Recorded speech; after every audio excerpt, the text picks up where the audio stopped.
Sabihin mo nga sa inyong katabi, may iuusay ka ba? May igagaling ka ba? May iuunlad ka ba? May iaangat ka ba? May igagaling ka ba? Amen?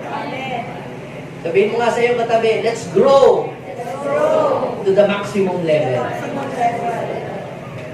Ang paglago ng mga believers ay inihalin tulad ng ating Panginoong Jesus sa paglago o sa buhay ng isang halaman. Meron pong tatlong level ang pag-grow ng plant. Una po ay yung pagtubo, pagsibol. Noong tayo po ay tumanggap kay Jesus, nung tayo ay mabahagihan ng salita ng Diyos, natuto tayong manampalataya. Natuto tayong sumunod kay Lord. So, tayo ay nandun sa stage ng pagsibol, pagtubo. Naunawaan natin ang salita ng Diyos. Pero hindi dapat manatiling hanggang doon lang. So, kinakailangan tayo din ay lumago. Yung ikaw ay nababago ng iyong buhay, yung ugaling hindi magaganda ay ngayon ay gumaganda at nagiging ayos. At ikaw ay gawin ka makitungo sa ibang tao, nagiging maayos din. Dati nun, pag galit ka. Dati nun, wala kang makasundo halos eh. Halos eh. Ang ibang mga tao, kaaway mo nga eh. Pero kapag ikaw ay nag-grow na kay Lord, ikaw ay nagiging daan na sa ipagkakasundo. So yun yung second level. Unang level, ikaw itumog, yung pagtubo. Pangalawang level, yung paglago. Pero hindi hanggang doon lang ang gustong mangyari sa iyo ng Lord. Sabihin mo sa iyong katabi, gusto ng Lord na mamunga ka. Ito yung pagbubunga. Yung season of fruitfulness. Yun ang gusto ng Lord na marating mo. Yung ikaw ay mamunga. Hindi ka lang nakaintindi, hindi mo lang naintindihan ang salita ng Diyos. Hindi lang nabago ang buhay mo. Kundi yung mga natutunan mo, mga naranasan mo, sineshare mo rin sa iba. At yung ibang tao ay inaabot mo sila at pinadala mo sila sa Panginoon na maging katulad mo din sila. Kung paanong nakilala mo at naunawaan mo salita ng Diyos, ay gumagawa ka ng way para yung iba din ay makakilala din sa Panginoon, kapares mo. Ibig sabihin yan, ikaw ay namumunga. At hindi lang yun, ikaw ay ginagamit ng Panginoon sa kanyang kingdom. Dati rin, taga-upo ka na, taga-palakpak, amen, hallelujah, uwi na. Pero, nag-grow ka to the maximum level. Nagagamit ka ng Lord mightily sa kanyang kingdom. Nagiging channel of blessing ka sa maraming mga tao. At kung ikaw naman ay negosyante, you are creating more jobs para yung mga tao ay magbigyan mo sila ng trabaho. Ganon. Tumutulong ka sa iba. So, kaya ang buhay Kristiyano, hindi hallelujah at praise the Lord lang. Ang buhay Kristiyano po, dapat tayo ay namumunga. At ang sabi ng John, chapter 15, napaparangalan daw po ang Ama kapag tayo namumunga ng sagana. When you produce much fruit, our Father in heaven will be glorified. So, nag-glorify si Lord kapag tayo ay namumunga ng sagana. Ibig sabihin, may pagbabagong nakikita sa ating buhay. Ibig sabihin na yan, ikaw ay nagiging fruitful at nagiging productive. Kumusta na ikaw? Kumusta na ang buhay mo? Nung nagsisimula ka kay Lord at ngayon, meron po bang difference? O ganun pa rin lang? Pantay lang? We are not perfect. Pero, nung ako'y makakilala sa Panginoon, at saka ngayon, kung pagkukumparahin mo, ay meron kong napakalayo kong kaibahan. Nung una ako nakakilala kay Lord, at saka ngayon. Ganon din ang gustong mangyari sa iyo ng Lord. Ikaw, nung magsimula, katulad ka ng halaman. Pero dapat ikaw ay maging fruitful. Yan ang gusto ng Panginoon. Napaparangalan ang Diyos kapag ikaw ay namumunga. Kaya sabihin mo nga sa iyong katabi, let's grow to the maximum level. At para mangyari sa buhay natin yan, let's eliminate the barriers of growth. Bakit po ba hindi lumalago ang maraming Kristiyano? Ba't hindi nag-grow to the maximum level? Dahil ang marami po ay hinahayaan po nila na madaig ang kanilang buhay ng mga makamundong mga bagay. Sabi ng ating Panginoon, doon sa Mark chapter 4, verse 18 to 19, ito ay talinhaga na inihalid tulad ng Panginoon ang marami kaya hindi namumunga para silang katulad nung binhing nahasik sa dawagan. Tumubo nga naman, kaya lang hindi ito lumago at hindi nagbunga. Bakit? Kasi yung dawag, yung mga damo, halamang matinik, nung tumubo yung halaman, tumubo rin yung halamang matitinik. Hindi nakapamunga. Nasuffocate nung mga damo sa paligid. Ganyan din daw po, yung taong nakarinig ng salita ng Diyos, ngunit sila'y naging abala sa mga bagay ukol sa mundong ito, at naging maibigin sa kayamanan, at magpaghangad sa iba pang mga bagay. Ano pat ang salita ay nawalan ng puwang sa kanilang puso. Hindi po masama na tayo ay yumaman. Hindi po yun ang issue diyan. Kaya lamang ay dapat ang gawin mo, unahin mo ang Panginoon sa iyong buhay. Di yan, nabaligtad. Mas inuna nila ang makamundong bagay at hindi na sila nag-isip ng mga bagay patungkol sa Panginoon. Si Abraham mayaman, si Isaac mayaman, si Joseph ay mayaman. Pero bakit sinabi diyan sa aral ng Panginoon na yun daw po kaya hindi lumago ay naging abala daw po sila sa mga bagay o sa mundong ito at naging maibigin sa kayamanan. Anong ibig sabihin niyan? Mas naging lamang ang kanilang pag-ibig sa mga material things, sa mga bagay dito sa mundong ito at nawalan sila ng pag-ibig sa Diyos. So, huwag mong hayaan na mawala yung pag-ibig mo sa Diyos. Yung pag-ibig mo sa Diyos na palitan, naging pag-ibig mo sa mundong ito. Kaya, ang mangyayari sa iyo, hindi ka naalago sa iyong pananampalataya kay Lord. Mahalin mo si God, at pag minahal mo si God, yung blessing, yung kayamanan, yung kasaganan, yun ang hahabol sa iyo. Sino dito gusto niyang siya ay habulin niya ng habulin, yung blessing? Sino dito gustong siya humabol sa kayamanan? O sino naman dito gusto na siya habulin ng kayamanan? Ang sekreto para habulin ka ng kayamanan, ibigin mo ang Diyos. At pag inibig mo ang Diyos, hahabulin ka ng kayamanan. Ang Diyos ang ibigin mo, hindi yung kayamanan. Pero naku, pastor, hindi ako makaka-attend ngayon. Busy ako. Marami akong mga paninda. Marami. Yung wala nang time kay Lord. Pag wala ka ng time kay Lord, ibig sabihin niyan, pasok pa doon. Doon kaya hindi sila nag-grow at namunga kay Lord kasi naging naibigin sila. Mas inibig nila yung kayamanan. Pero ikaw, nandito ka ngayon, busy ka, marami kang mga kliyenteng kakausapin pa nga. O tingnan mo, uunahin ko muna sila, mag-worship muna ako sa Kanya. Hindi mo hinahayaan na ang mga dawag at mga halamang matitinik ay ikaw ay kontrolin nito. Kaya, ikaw ay namumunga. Kasi, mas mahal mo si Lord. Kaya pag mahal mo ang Panginoon, ikaw ay mamumunga, ikaw ay lalago. Let's eliminate the barrier of growth. Ano ang mga hindrances sa buhay mo? Bakit hindi ka lumalago? Ikaw ay laging sigurong busy. Marami kang ginagawa. Unahin mo ang Panginoon sa iyong buhay. So, kaya ang ginagawa ng Lord, sa John chapter 15 verse 2, pinuputol daw po niya yung mga sanga para ikaw ay mamunga ng sagana. So, sa mga gardener, para daw po ang halaman ay gumanda ang sibol, gumanda ang mga sanga, kinakailangang i-prune. Tanggalin yung mga siit, tanggalin yung mga tuyo-tuyong sanga. Bakit?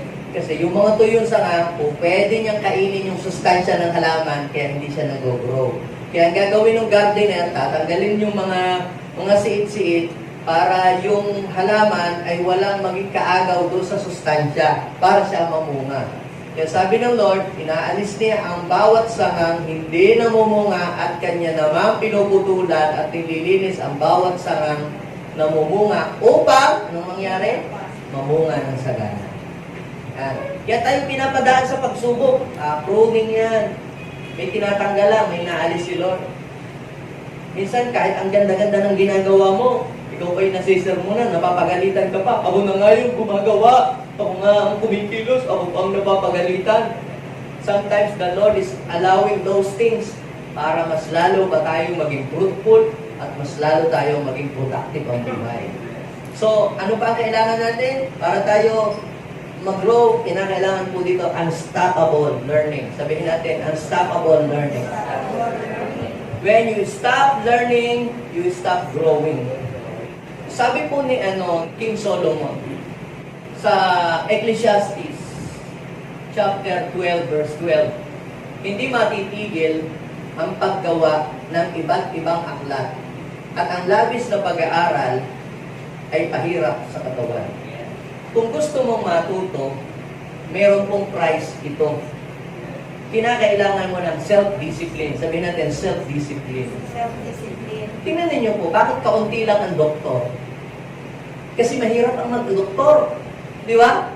Laging mag-aaral, magbabasa ng libro. Di ba? Bakit kaunti lang ang accountant? Mga kumukuha ng accountancy. Kasi ang hirap mag-aaral. Di ba?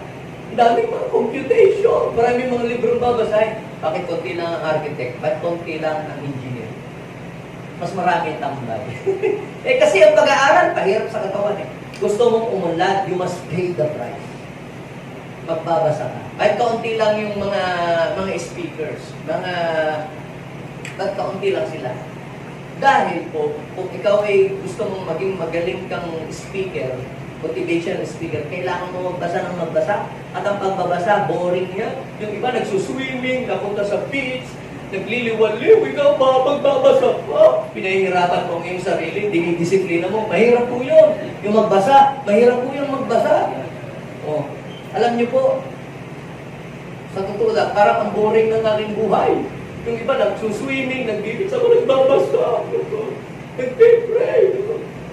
Pero, ang nakita ko po, mga kapatid, kapag ikaw pala ay nag-aaral, you are increasing your value. You are elevating yourself. Dinadagdagan mo yung kaalaman. Ha? Sabi, ang labis na pag-aaral, pahirap sa katawan. Talaga naman, mahirap. Pagmamasteran ka, kuha ka ng mga doctoral degree, pahirap sa katawan. Pero alam niyo po, nag-increase ang iyong value. Kaya kaunti lang yung nagdo-doctoral, nagmamasteral, nagkakaroon ng PhD. Kasi mahirap eh. Pero yun ay price para ikaw ay mag-grow. Are you with me? Sa mga taong uhaw at matuto, handa silang i-take yung hirap na yun ng pag-aaral sa sarili nila. Kaya sila ay umaangat ang kanilang buhay. Sabi po ni sa Book of Daniel, chapter 12, verse 4. Marami daw po ang magsasalita at magsisikap na maunawaan ang maraming bagay. So, kinakailangan tayo ay maging learner. Ang pag-aaral po, mga kapatid, hindi ho yan natatapos sa pag-graduate ka ng college. Tapos na, graduate na ako ng senior high. Tama na yon. Alam niyo po, when you stop learning, you will stop growing. Hanggang doon ka na lang. Patuloy tayong mag-aaral. Bakit? Dahil marami na pong bagong kaalaman na nadadagdag. Kaya yung alam mo, noong 1980s, 1990s, I am telling you, obsolete na yun. Kailangan mo bang mag-aral ulit ng panibagong kaalaman sa panahong ito? Dahil marami ng mga bagong kaalaman. Ito yung sabi ng Bible, marami ang magsasaliksik ng kaalaman at magsisikap na maunawaan ang maraming bagay. Isa ka ba doon? Learning is unstoppable. Kaya, if you want to grow to the maximum level, you have to add value to yourself by reading books. I am reading a lot of books. Ako po ay nagbabasa. Napansin ko, sa akin yung pagbabasa. Nung ako'y matutong nagbasa. Maraming nag-i-invite sa akin para ako'y magturo sa kanilang mga simbahan. So, you are elevating and increasing your skill kapag ikaw ay nagbabasa at makikinig. Huwag lang puro drama, puro entertainment. Ang iyong panuodin, magdagdag ka ng kaalaman sa iyong sarili at madadagdagan ang iyong value at mag-increase ang iyong kaalaman. Madadagdagan ang iyong vocabulary at ikaw ay uunlad ang buhay mo. Sabihin mo nga sila katabi, let's grow to the maximum level. At ang panghuli na gusto kong iwanan sa ating lahat bilang pangwakas, get ready for change. Sino dito ang gustong lumago? Yes. Ang negosyo, ang church, ang ministry, ito po ang sasabihin ko sa inyo. Get ready for change. If you don't want change, kung ayaw mo ng pagbabago, growth will not come. Hindi darating ang paglago. Sa negosyo, hindi dadating ang pag-unlad ng negosyo. Sa ministry, hindi lalago ang church kung walang change. So, ang change, ito po ay nagdudulot ng paglago. Kaya pansinin niyo mga kapatid, sa bawat paglago ng community, laging mayroong pagbabago na nangyayari. Sa community na walang change, walang growth na nangyayari. Kaya sino dito ang gusto niya na may paglago na mangyayari sa kanyang buhay? Ang tanong ay ito, are you ready for change? Handa ka bang pabago? Kasi sometimes yung mga karakter natin na minsan sasabihin natin, hindi, ganito na ako. Kung ano yung kinamulatan ko, yun na yung aking kinabisnan, ganito na ako. O, wala na, hanggang doon ka na lamang. Pero tayo mga kapatid, laging mayroong adjustment na gagawin sa ating sarili para tayo ay lumago. So get ready for change. Change is not comfortable but rewarding. Hindi po komportable yung pagbabago, pero ito po ay rewarding. Ang change po, mga kapatid, is not easy. Pero ang pagbabago po ay nagbibigay po ito ng pagpapala sa ating buhay. Sabi ng Bible, sa 2 Corinthians chapter 5, verse 17, therefore, if anyone is in Christ, he is a new creation. The old things have passed away. Behold, all things have become new. Kasi nagugulat yung maraming gusto yung katabi, mayroong mga bagong bagay na nangyayari sa inyo. Are you ready for change? Tayong lahat ay tumayo, tayo ay imbitahan natin ang presence ni Lord.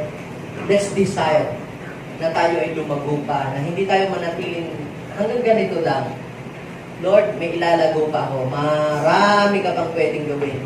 Doon sa iyong business, hindi mananatiling sari-sari store yung iyong business. Hindi mananatiling small store. Let's grow to the maximum level. Ang ating church, hindi tayo mananatiling dito lamang sa kabilang sulok. Hindi ito mananatiling maliit. Tayo ay magiging 1,000. Tayo ay magmumultiply. Ang iyong knowledge, hindi lang ikaw hanggang diyan. Hindi ka lamang tagapamahagi ng tinapay at saka juice pag Sunday. Maglilid ka ng outreach. Hindi ka lang maging tagapagpakanta isang araw. You will lead young professional to the Lord. You will minister to other people. Hindi ka lamang magiging tagaupo someday. You will become a pastor. Yes. Hindi ka lamang tinuturuan. Someday, ikaw na yung magtuturo. Yes. Hallelujah. Lord, gusto pa namin lumago. Ayaw namin maging hanggang dito kami lamang. Hindi ka patapos sa aming buhay. Yes, gusto namin lumago sa lahat ng area ng aming buhay. Sa aming relationship sa inyo. Gusto namin lumago, Panginoon o Lord, sa lahat ng area ng aming buhay. Maging sa pakikitungo sa ibang tao. Lord, sa pakikitungo sa aming kapwa. Yes, the way we handle problems, gusto po namin kami ay lumago. Thank you so much, Jesus. Thank you so much, Father, for your loving kindness. Panginoon, kung may sabi that you know the plans you have for us, plan to prosper us and not to harm us, to give us a future and I hope.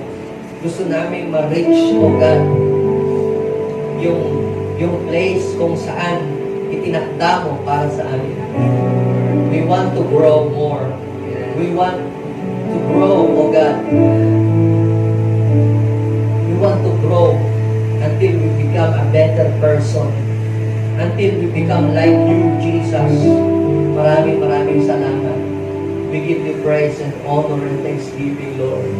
Hallelujah, hallelujah.